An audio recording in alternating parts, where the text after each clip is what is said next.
sinilah tempat kita memulakan amanah kita sebagai perwakilan pelajar.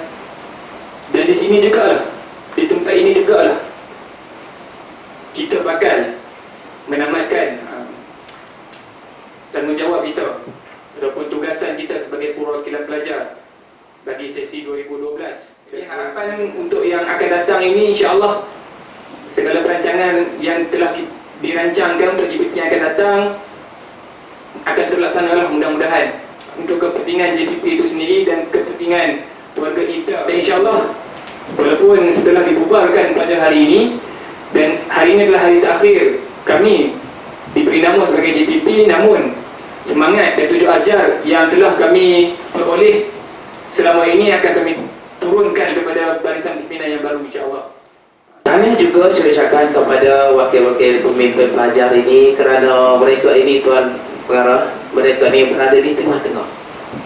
Di tengah-tengah himpitan tuntutan runtunan para pelajar meminta itu dan ini, dan pada masa yang sama mereka berada di tengah-tengah himpitan bahagian pentadbiran, bicara dan sebagainya. Jadi sebagai pemimpin kita sedar, di sinilah tempat kita belajar, ya, di sinilah tempat pusat latihan untuk proses membina insan guru.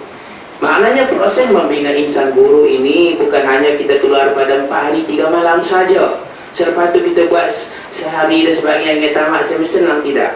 Tetapi proses bina insan guru ini, apa sahaja yang berlaku di sini adalah proses membina seorang insan, seorang manusia yang bernama guru atau bernama pemimpin. Sebagai pemimpin, kita terpaksa membuat satu keputusan. Sama ada keputusan itu menyeronokkan orang, ataupun keputusan itu menyebabkan orang benci orang. Ya? Sebagai pemimpin, dia kena terima ya, satu keputusan. Sama ada keputusan itu memang macam kita lah, katalah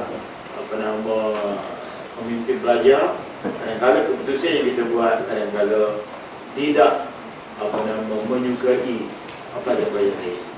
Ya, begitu juga kadang-kadang kamu sendiri mewakili pelajar-pelajar minta daripada pengarah sesuatu keputusan yang orang kata ya tak boleh saya nak meluluskan, jadi rasa nak marah sebagainya. Tetapi waktu itu saya terpaksa fikir antara mana lebih baik, mana lebih baik. Kadang-kadang begitulah. Sebagai pemimpin, keputusan itu yang paling berat untuk dibuat.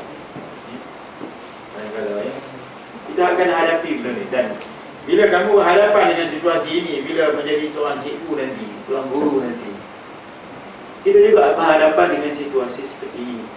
Kadang-kadang keputusan yang kita buat, kadang-kadang keputusan yang tidak disukai oleh pelajar ataupun tidak disukai oleh orang ramai.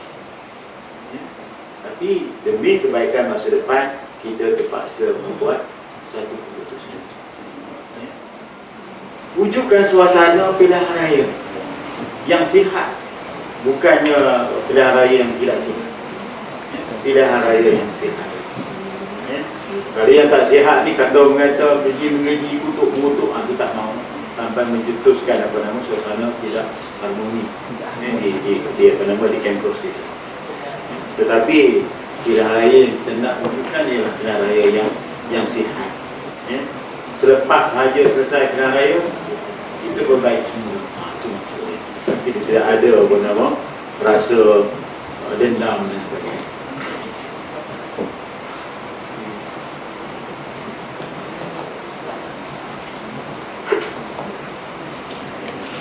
Jadi akhir sekali lah daripada saya ucapkan tahniah dan syabas panjang 1 tahun menjadi Jawatankuasa Perwakilan Pelajar bagi 2012. Ya.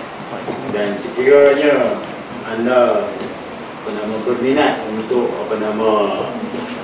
menawarkan diri bagi bertanding semula, saya memang galakkan. Dan sekiranya anda menang dalam perwakilan ini, tahniah maknanya anda adalah bakal pemimpin besar masa depan. Jadi dengan kata-kata itu, saya dengan ini mengisytiharkan pembubaran Perwakilan Pelajar 2000, nama Jawatankuasa Perwakilan Pelajar 2012-2013. Sekian.